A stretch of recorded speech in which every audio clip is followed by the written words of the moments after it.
Hello everyone, আজকে আমরা পড়ব চতুর্থ অধ্যায় ওয়েব ডিজাইন পরিস্থিতি ও এইচটিএমএল। আচ্ছা, তোমরা প্রতিদিন ইউটিউব ফেসবুক ব্যবহার করো, কিন্তু কখনো কি ভেবেছো এগুলো কিভাবে কাজ করে বা কিভাবে বানানো হয়েছে? আজকের ক্লাস শেষে তোমরাও এই জিনিস বানানো জানবে একটু একটু করে। তো আমাদের প্রথমে কি আছে দেখো, ওয়েব ডিজাইন কি। তো ওয়েব ডিজাইন কি? একটি ওয়েব পেজ, একটি ওয়েবসাইটের গঠন ও বিন্যাস তৈরি করার প্রক্রিয়াকে ওয়েব ডিজাইন বলে। যেমন তুমি বাড়ি বানাতে গেলে আগে নকশা করো, ওয়েব ডিজাইন হলো সেই নকশা। এরপরে আছে আমাদের ওয়েব পেজ ও ওয়েবসাইট। ওয়েব পেজটা কি? এইচটিএমএল ভাষায় লিখিত ডকুমেন্ট বা ফাইল যা ওয়েব ব্রাউজারে প্রদর্শন করা যায় তাকে ওয়েব পেজ বলে। এরপরে আমাদের ওয়েবসাইট। ওয়েবসাইটটা একই ডোমেইনের অধীনে সার্ভারে রাখা পরস্পর সংযুক্ত এক বা একাধিক ওয়েব পেজের সমষ্টিকে ওয়েবসাইট বলে। আমরা যদি এটার একটু প্র্যাকটিক্যাল এক্সাম্পল দেখি, দেখো এটা একটা ওয়েবসাইট, আমাদের ওয়েবসাইট, এবং এটা হলো ডোমেইন নেম w3school.com। এবং এই ওয়েবসাইটে এইগুলো প্রত্যেকটা এক একটা single page, JavaScript, SQL, Python, এগুলো প্রত্যেকটা এক একটা সিঙ্গেল পেজ। দেখো আমরা প্রত্যেকটা সিঙ্গেল পেজে ক্লিক করলে সেই পেজে চলে যাচ্ছে, এবং আমাদের যে ডোমেইন নেম ছিল এই ডোমেইন নেমের পাশে আরেকটা নাম আসছে, এটা আমাদের পেজ বা পাথ, অর্থাৎ ওই পেজের অ্যাড্রেস নাম।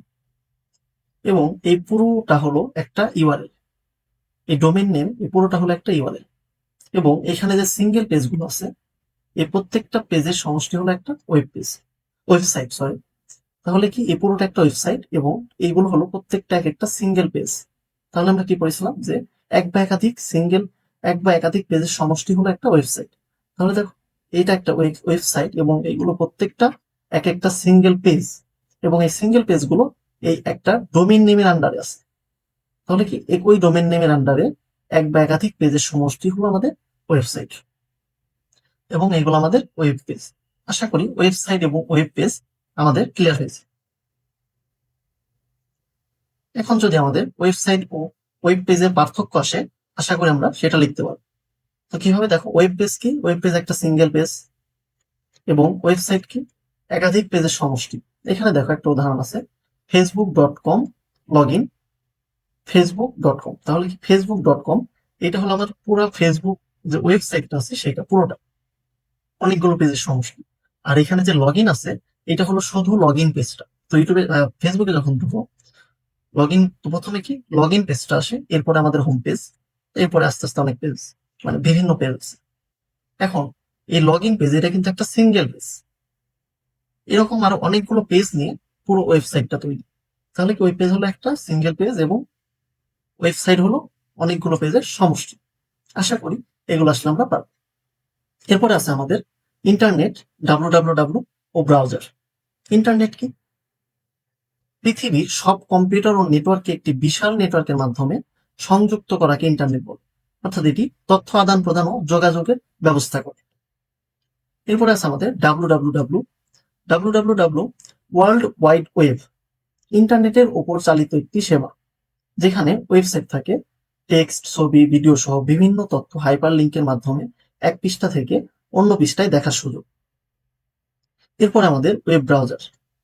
ওয়েব ব্রাউজারের মাধ্যমে আমরা কি করি? ওয়েবসাইট দেখি, অর্থাৎ ওয়েবসাইট দেখার জন্য ব্যবহারকারী, অর্থাৎ আমরা যেই সফটওয়্যার ব্যবহার করি তাকে ওয়েব ব্রাউজার বলে। যেমন ক্রোম একটা ওয়েব ব্রাউজার, আমরা একটু আগে ক্রোম ইউজ করে আমরা ওয়েবসাইট দেখলাম। এরপরে মজিলা ফায়ারফক্স আছে, মাইক্রোসফট এজ আছে ইত্যাদি। এরপরে ওয়েব সার্ভার। ওয়েব সার্ভার কি? যেখানে আমাদের ওয়েবসাইটটা হোস্টিং করা থাকে।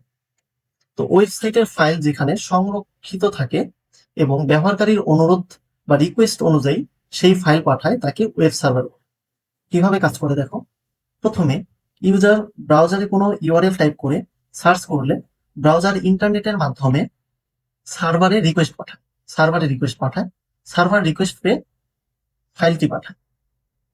ব্রাউজার ফাইলটি নিয়ে ওয়েবসাইটটি স্ক্রিনে দেখায়। পরবর্তী ক্লাসে ওয়েব হোস্টিং এবং ডোমেইন নেম নিয়ে আমরা বিস্তারিত আলোচনা করব। পরবর্তী ক্লাসটি পেতে অবশ্যই চ্যানেলটি সাবস্ক্রাইব করেন।